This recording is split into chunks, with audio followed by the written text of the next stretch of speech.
to the stage is the king of crazy.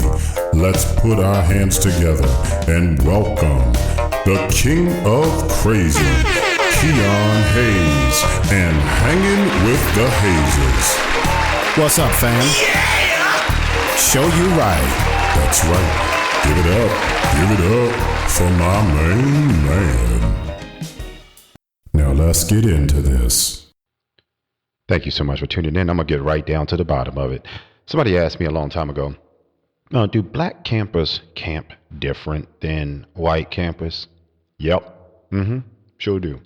I don't know no other way to say it. Yeah, we do.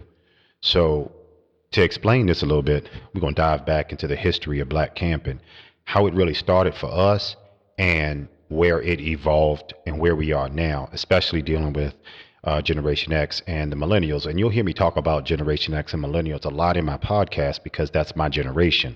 I am a Generation X. My kids are millennials. Actually, one is a Gen Z. So we do camp a lot different now than we did before. But for the most part, we have a history as black people of camping that often the story is not told. So I'm going to tell it and kind of bring you from the back to the front. So I just want to start off by saying black people have been camping for as long as camping has been camping and as long as it has been called camping. And we are proud. We have a wonderful history of that. And I guess for Black History Month, we might as well go ahead and expose that we are not new to this lifestyle. Camping has been a part of our life for years.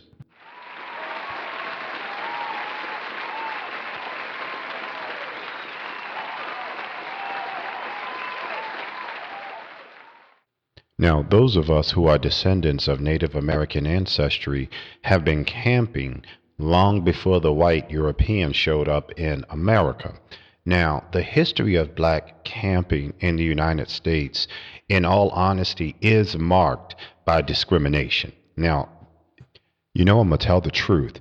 It is also marked by black communities creating their own camping traditions. In other words, when European America did not allow us to enjoy camping, we created our own traditions. Now, pre-Civil War, black people were enslaved. Now, in enslavement, we were not allowed to participate in outdoor recreation. All of that changed post-Civil War. So Abraham Lincoln gives his address, Civil War ends. We are no longer at war within America. The conservative South at that time dismantled and slavery kind of started to move away. We faced right after that great deals of segregation and discrimination, which made it unsafe or difficult to find safe places to camp, which retarded our entry into this wonderful lifestyle. Now, a lot of times you hear me talk about the necessity for open-mindedness and the push to move away from things like the Green Book of Camping and things like that. The reason that I do that is because all we're doing by doing that is putting ourselves back in post-Civil War, pro-Jim Crow mentality and mindset. And listen, I understand my baby boomers that feel that that type of safety is necessary, but it's not, because Gen X ain't going for that. You can mess around if you want to. I believe they got an adage now that they say, F-A-F-O. Mess around and find out and see what happened. We're not putting up with no foolishness. So, to get back on point, historic black college and universities were some of the first organizations to have organized camping trips for students. So that's where it started for, I'm going to say, your baby boomers and early Generation X. So that hybrid. So that's where it really started. And then once the baby boomers started coming along in the 50s, more so 60s and 70s. That's when we started creating van groups. They started converting vans into camping apparatuses. So they would take the van, load the family up, have a party and a good time, might do a little boondocking, hit somewhere in a park where they would set up some tents and they would camp and they would come together like that. Now, here is where the drawback came. A lot of your state parks were unable to get past the fact that slavery ended. They were really deeply rooted into Jim Crow. And because of that, many state parks were unavailable to black people, and they were barred by segregationist laws and policies.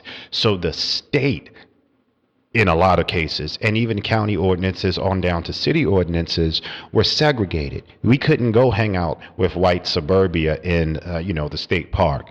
So it meant that black people had to create ways, go in places unknown, go into places that were off the beaten path in order to get camping. This is the reason why a lot of your private owned parks are not on the beaten path, because we were not able to buy that type of land back then. And really, we are just kind of sort of catching up to the curve when it comes to modern camping, electric water, sewer, right off the highway, easy to get to, large vehicle access, those type of things. So a lot of your black parks, you end up coming off of the major highways to get to them, and it's a little bit of a travel. Matter of fact, I can think of a couple of them right here in the Delaware and Maryland areas. So that's the reason why a lot of the things are the way they are. Now, a lot of your black-only parks were designated, or I should say desegregated, and they were merged into nearby state parks. So even though we had our own, they got swallowed up. And there's many reasons why that it did. I got some personal reasons why I think it happened, but nevertheless, they got swallowed up. Now, something very wonderful happened, okay? What happened was there was a renaissance that happened in the 70s and 80s amongst black people when it came to camping, and black camping communities blossomed. Now, Warthen RV Park down in Georgia, they are one of the featured parks in the country because a lot of their short-term campers are black. GNR in Delaware, another one, a lot are black. Now, let's go back a little bit, and I want to talk about Lewis Mountain over in Shenandoah National Park. Now, Lewis Mountain was a facility that was built back in 1939, and it was the only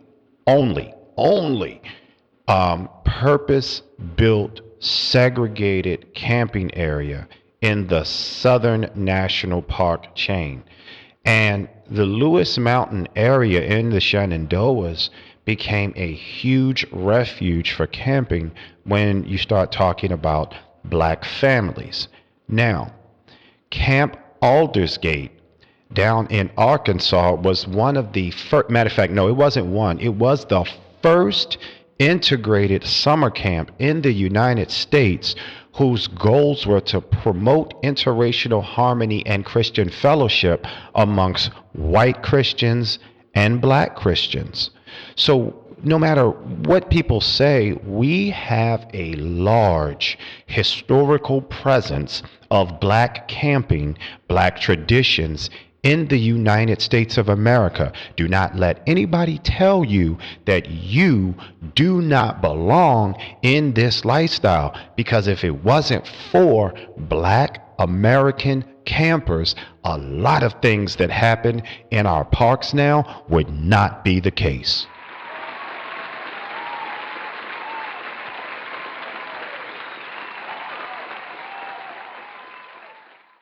Make sure you subscribe, because over the next couple of weeks, especially throughout the month of February, we're going to talk about the rise of the black RV movement. We're going to talk a little bit about how black campers have doubled in the last 10 years.